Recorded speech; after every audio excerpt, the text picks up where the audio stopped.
Eat food, not too much, mostly plants. In this video, I'm going to explain why this is the most valuable and simplest nutritional advice you could possibly follow and why it should form the basis of a healthy diet.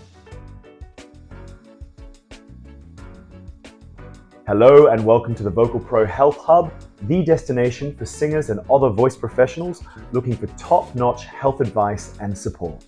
I'm Duncan, an opera singer and healthcare professional. I have master's degrees in both physiotherapy and nutritional science, as well as over a decade of experience singing roles at some of the world's leading opera houses. So this is part 2 of a 3-part video series, and I will link part 1 below. What we're discussing is the advice contained in the fantastic book In Defense of Food by Michael Pollan, namely his advice of eating food, not too much, mostly plants. In this video, we're going to focus on that second element, the not too much.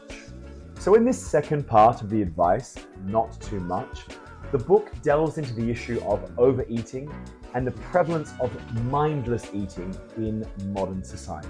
The book also suggests that by being mindful of our eating habits and paying attention to hunger and satiety cues, we can avoid overindulgence and promote a healthier relationship with food. He also massively emphasizes the importance of savoring meals and eating in the company of others, as social factors play a significant role in our eating behaviors.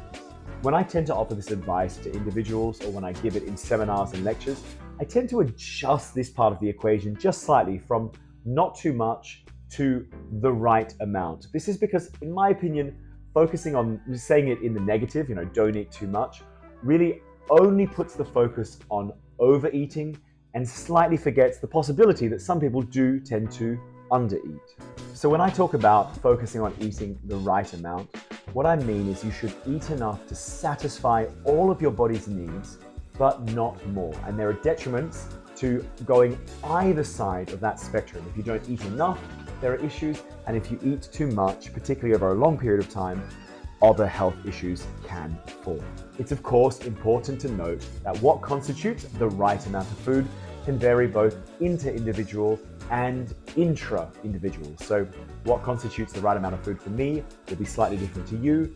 And of course, intra-individual, what constitutes the right amount of food for me now as a middle-aged dad is probably a little bit different to what I needed 15 years ago when I was far more active, younger, bigger, stronger.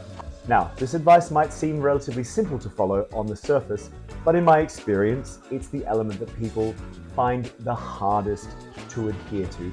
This is because, in my opinion, in a modern context, we're rarely eating because we are truly hungry, and we eat for all variety of reasons, out of habit, for culture, it's the right time to eat, it's breakfast time, it's dinner time.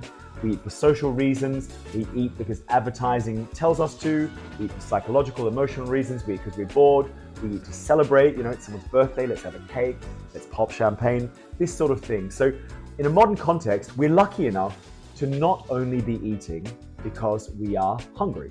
However, as we've seen with population health over the last 20, 30, 40, 50, 60 years, this luxury of excess can lead to significant health problems, particularly in the long term. Why is this the case? Well, we know overwhelmingly from the research that total calories do matter, and they matter a lot.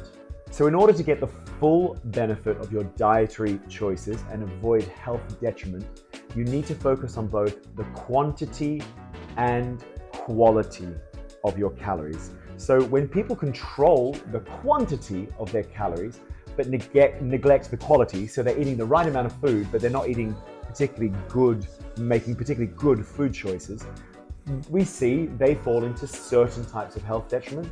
And on the other side of the equation, people who control their food quality, so they're eating a lot of really good foods, but they pay no mind to the total quantity of their food, so they just eat as much as they like, they also experience health detriments. So it's that second element that we're talking about here, which seems for a lot of people quite counterintuitive. In my experience, a lot of people feel that there are certain foods you can just eat unlimited amounts of and there's going to be no issue.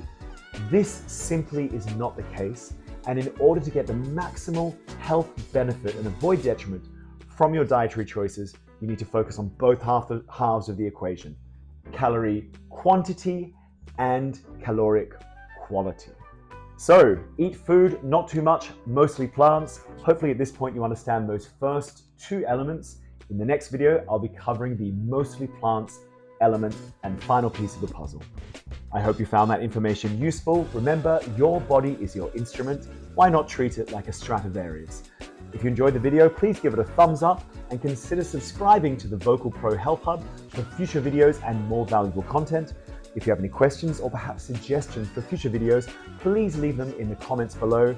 Remember, I'm here to guide and support you on your journey to vocal excellence and longevity. Thanks for watching the video. I'll see you in the next one.